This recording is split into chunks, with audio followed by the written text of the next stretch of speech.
गत क्लास रे जो पढ़े जे बोऊ चलीगलु तुनी तुनी जाई घरे कबाट किली से ओदा लुगारे शोई पड़िली। नाथ नना दिह लगी बासुला से लुगा मने हला आज मोर मधुसज्जा।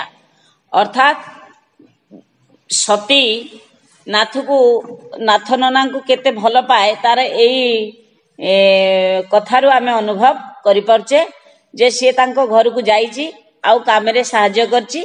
से घरे थिला बेले औपन्यासिक आमको नाथ नना विषय किछि कथा कहि नांती, किंतु सती आसी पहुंचिला परे से नाथ नना कथा भाबुची एवं ताको लागुची जे मो देहटा जेमती नाथ नना भलिया मो लुगाटा मो देहरे थिबा लुगाटा ओदा लुगाटा नाथ नना भली बासुथिला। जेहेतु से नाथ नना घर को जाई थिला तो सेथि पई आउ ओदा लुगा पिंधिकिरी से सोई पड़िलचे। आउ 2-4 दिन परे सतकु सत मोर शाशु घर को जिबा आयोजन जोठु प्रबल भाव रे चलिला। भय आउ भावनारे दरमरा होई दिन राति खाली बिछणारे पड़ी रहिली। मोर किए अछि एते बेले मन कथा बुझी मते संकटरू रक्षा करिवो। निरीह छेड़ी छुआ को बलि देबा को नेला बेले ता आखिर करुण मिनती किए शुणे कि? मनीष जन्म पाई मो दशा जे आजी ताठू बळे। गोटे छेड़ी छुआ को जते बेले हाण मुह को निया जाए सेते बेले सी जते मे बोबेले भी ताकू कोन केई दया करे कि? जे मारिबा लोक ताकू दया करे कि नाही? आकू काटबिनी से तो पैसा मांस कला परे बिकिबो पैसा आनिबो ना। तार ये हेला खाद्य आ छेड़ी हेला खाद्य मनीष हेला खादक। तेणु सेठी खाद्य आ खादकर संपर्क। सती कहूची जे मु जो शाशु घर को जीवी आउ 2-4 दिन रहिला मते छेड़ी छुआ हाण मुह को गले जेमती निष्ठुर भाव रे घातकता को हाणे ठीक सही भली मते लागुची जे मो प्रति निष्ठुर अन्याय अत्याचार आचरण करा जाऊ अछि। तेणु मो दुख आउ केही सुनिबे नाही। पिला एठी प्रकाश थौ कि जे शाशु घर आउ गोटे झियो एठी सते जेमिति खाद्य खादकर संपर्क तथाकथित समाज रे थिला। आज शिक्षार उन्नति हेची, सभ्यतार अग्रगति हेची एवं आमे आसी बहु आधुनिक अत्याधुनिक रे पहुंची जाइचे। आम मानसिकतार भी यथेष्ट परिवर्तन हेची। जदिबा कदबा क्वचित कोठी झियो प्रति अन्याय करा जाउची तथापि आमे समस्त प्राय स्वाधीनता को उपभोग करूचे, किंतु जहा सती जीवन रे हेई पारिनी। आज मते पिला दिनर परिचित थान छाड़ी सबुदिन पई जीवाकू हबो को अजणा अचिन्हा लोकंक मेलकू। मो जीवा कथा हेला दिनु बहुत सबुदिन टिके टिके कांदुथिला। से दिन तार आउ कांदना बाधा मानिला नाही। मते धरी सकाळु संज जाए भारी विकल होई कांदिला। मु ता संगे कांदिली। कांदी कांदी केते बेले अचेत होई पड़िची मु जाने ना। चेता हेला बड़ माँ जेते बेले मते नहीं सवारी रे बसई देले। सवारी कबाट फांकरे नाथ ननांक देह दिशुथिला। मु तांको लुगा कानी जोर रे मुठेई धरी कांदिबाकू लागिले। नाथ नना सेतेबेले जाए खूब कांद संभाळिथिले आउ पारिले नाही। मते बुझेई बुझेई अनेक बाट सवारी संगे संगे गले, तापरे फेरी आसिले। बाट दुई पटे पिला दिन चिन्हा मोर गछ पतर सबु जहा छाई रे बसी केते निशुन दिहरे मु नाथ ननांक संगे कटी कटी जाइची। गोटी गोटी होई मोठू विदा होई पछकू चली गले। गाँ मुंडर सेई गहलिया तालबण जोर कुले कुले बाउंश बणर नहका छाई तले शिउली लगा सेई बड़ पथरटी। गाधोइला बेले नीति जाहा उपरे गोड़ घसे। सवारीर अल्प फांक बाटे समस्ते मते थरे थरे चाहिगले। आउ तो एमानकु देखिबी नाही। आखि मोर लुहरे पुरीगला। तकियारे मुह माड़ी मलांक परी पड़ी रहिली। दूर गाँर कोठी गोटाए नड़िया गछर पतर पालिंकी चढ़ी सेतेबेले अष्टमी चांद शाशु घर को जाउथिला। गछ छाई छइला गाँ दांडरे तार अनुकूल चिता पड़िथिला केते जातिरे।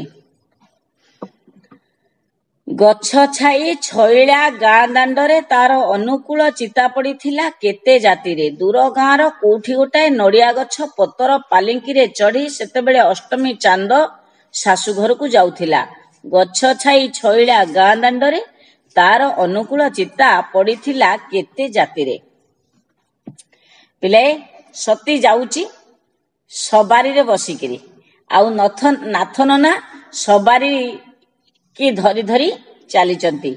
आउ बोउ तार 4 दिन आगुरु कांदुथिला। आजी तार कांद आउ बाधा मानुनी।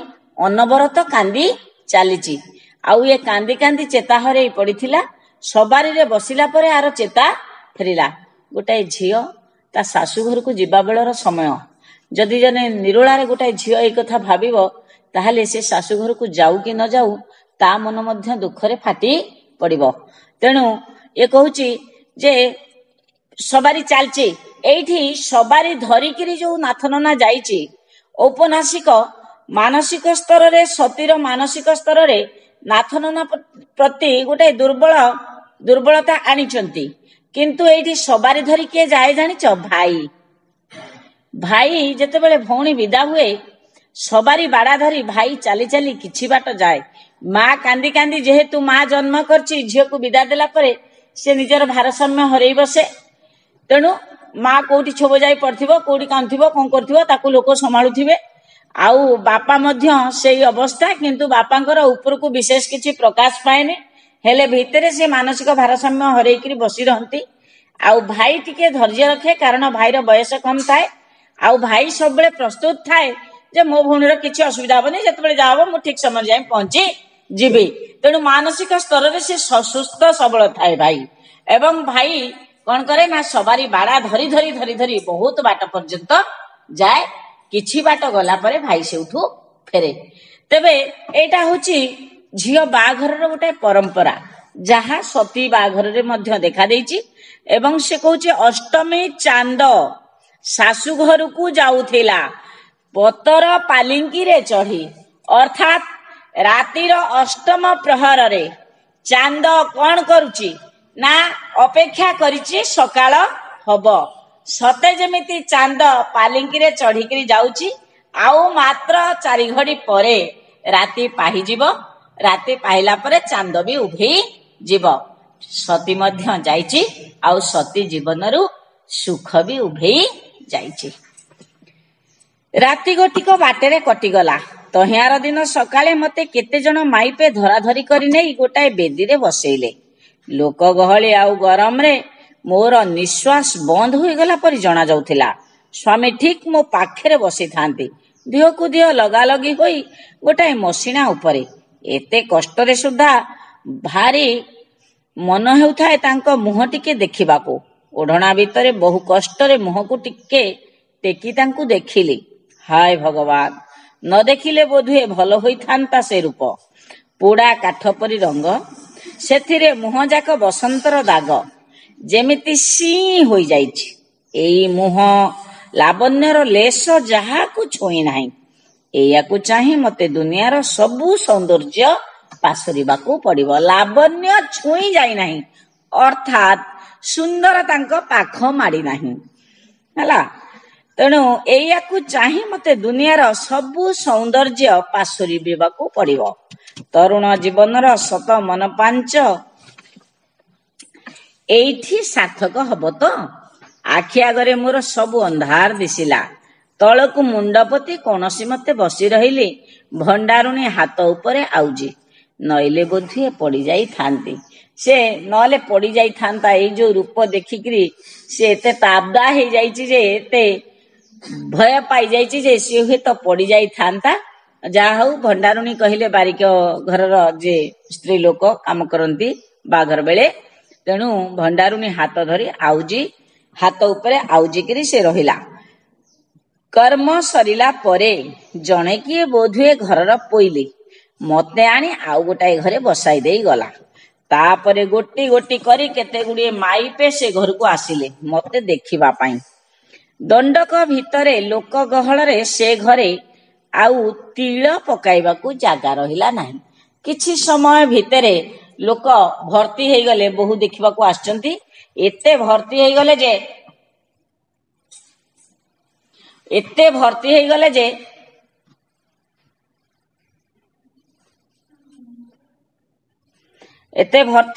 ଲୋକ ଯେ ଆଉ ବସିବାକୁ, ସେଠି ତିଳ ପକେଇବାକୁ, ଅର୍ଥାତ ଛୋଟିଆଟିଏ ଜିନିଷ ଆଉ ସେଠି ପକେଇବା ପାଇଁ ଜାଗା ନାହିଁ। ମୁହଁ ଦେଖା ପର୍ବ ସରିଲା। ସମସ୍ତେ ମୋ ରୂପ ବିଷୟରେ ଯେଝା ମତ ପ୍ରକାଶ କରି ବାହାରକୁ ଚାଲିଗଲେ। ଶେଷକୁ 2-4ଟି ଟୋକି, ପ୍ରାୟ ମୋରି ବୟସ ହେବ ସେମାନଙ୍କର, ସେ ଘରୁ ଆଉ ଗଲେ ନାହିଁ। ଗତ दी तीनटा क्लास पूर्व गोटे क्लास रे मु कहितली टोकी शब्द भल शब्दटा तथाकथित समाज रो गोटे कथित शब्द से शब्दटा गोटे खराब शब्द नुहे किंतु वर्तमान टोकी कहले हमकु टिके अडुआ लागुची आमे सेई जगह रे झियो बोली कहूचे तेबे हेटा होची तथाकथित समाज रो गोटे कथित शब्द प्राय मोरी बयस हेबो से मानकर से घरु आउ गले नाही मते कथा कहबा लागि कुकुर माछी परी लागी रहिले मो संगे भाग्य को आउ जने बुढ़ी से घर को आसिले तांकु सब देखी गाली देले पिलाटा काली ठौ किछि न खाई हालिया होई पड़िछि तमे सब ता संगे काहे कि सेमती नगई चकैलो जा से टिके सोऊ से माने सब मुह चाह चाही होई हसिले तापरे गोटी गोटी होई उठी गले से घरु से बुढ़ीटी मते सोईबा को कही घर कबाटा आउ जाई देई चाली गले से बुढ़ी जनक कौन कले ना घर कबाटा आउ जाई देई गले झियो मानकु कहले से काल ठारु किछि खियापिया करनथो काई ता संगे सेमती लगेइच तमे उठू जाओ से टिके सोऊ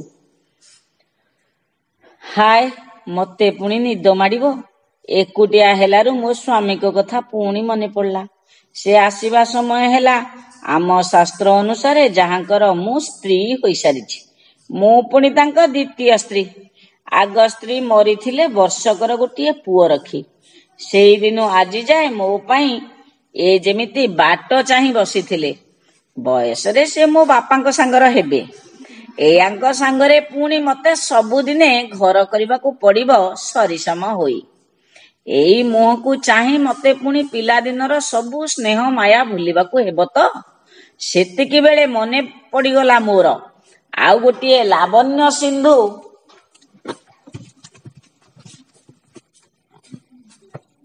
कहूची जे मो बापांको बयसर ए लोक आउ आंकर स्त्री मरी जाइछि कौन ना वर्षकर छुआ छाड़िकी तेणु एमाने मते अपेक्षा करिकी रही मु आसबि तेणु से मुह देखला बेलू कौची जे सेतके बेले मने पड़ीगला मोर आउ गोटे लावण्य सिंधु पखला चिर परिचित मुह जेते बेले एई बाही जो स्वामी की से स्वामी को मुह देखला बेले आर आउ गोटाए परिचित मुह मने पड़ुची से मुह आउ मो स्वामी को मुह किते प्रभेद किते फरक या भितरे तुलना करने को सुधा लाज माड़े से पुणी तो मते अप्राप्त होई नथिले किंतु आउ भाभी पारली नाही मने हेला एमिति भाबिले मु पागल हे जिबी किंतु एई चिंतारे पागल हे जिबा केडे सुखकर मने कली कहला पागल हे गले मध्य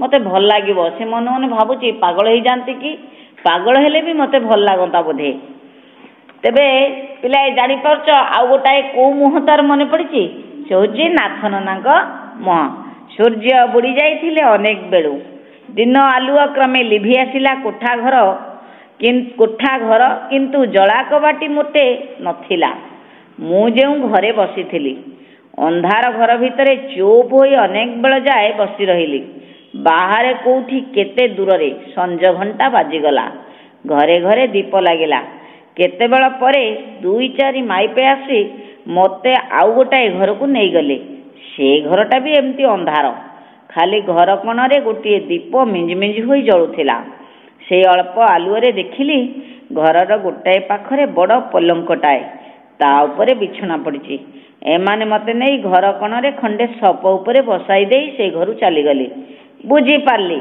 काहेकि मते ए घर को अणा होईची बिजुली मारिला परे घड़घड़ी गर्जन को जेमती लोके भाबी नियंती गोटाए अजना भୟରେ झियो मोर थरी उठिला छाती दाउ दाउ पड़िला भाबिली काहेकि मु एते डरुची से तो बाघ साप नुहंती मते खाई जिवे तुच्छाटा को एते डरिबी काहेकि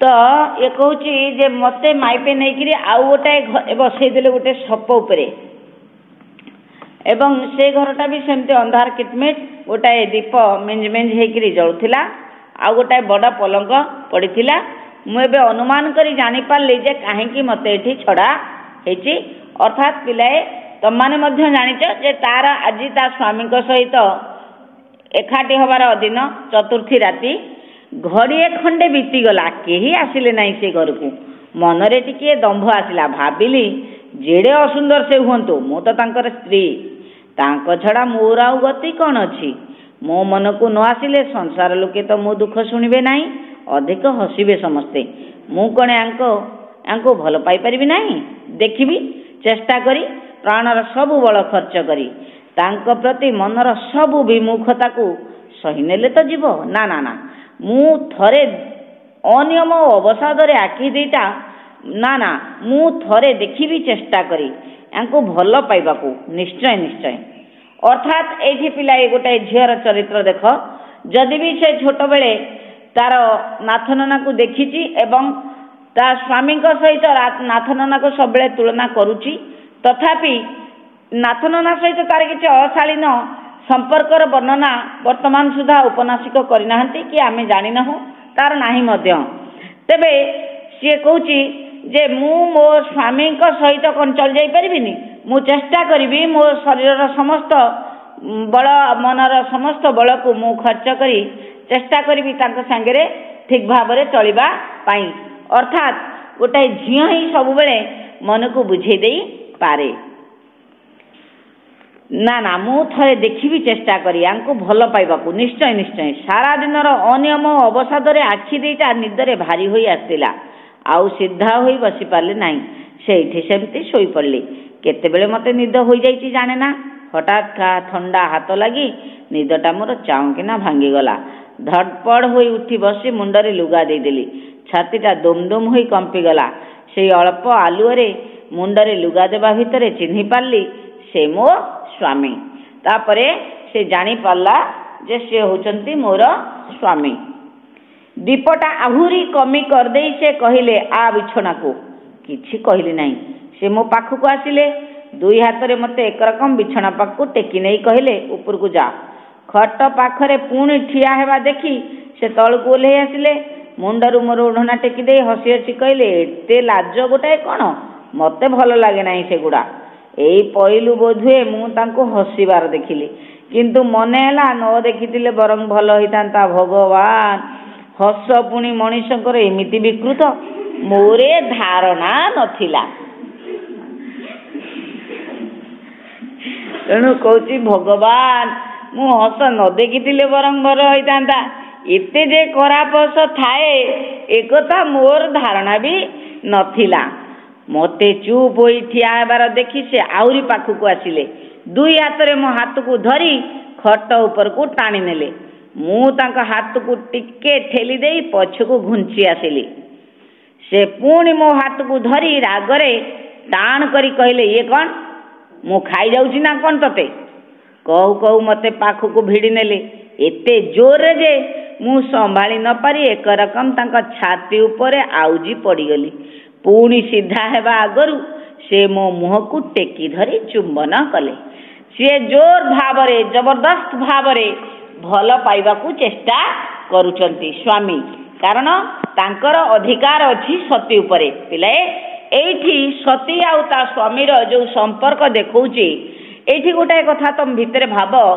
भल पाइबाटा काहाकू जोर करी मगा जाएनी जने जनकर व्यवहार रे संतुष्ट है भल पाइबा दिए किंतु एठी सती की संतुष्ट न करी सती उपरे अधिकार जाहिर करी जमीदार कौन करछंती ना तांको भल पाइबाकू से व्यवहार करछंती जे से भल पाउचंती आउ आशा करुचंती सती मध्य तांको सेही भली भाबरे भल पाइबा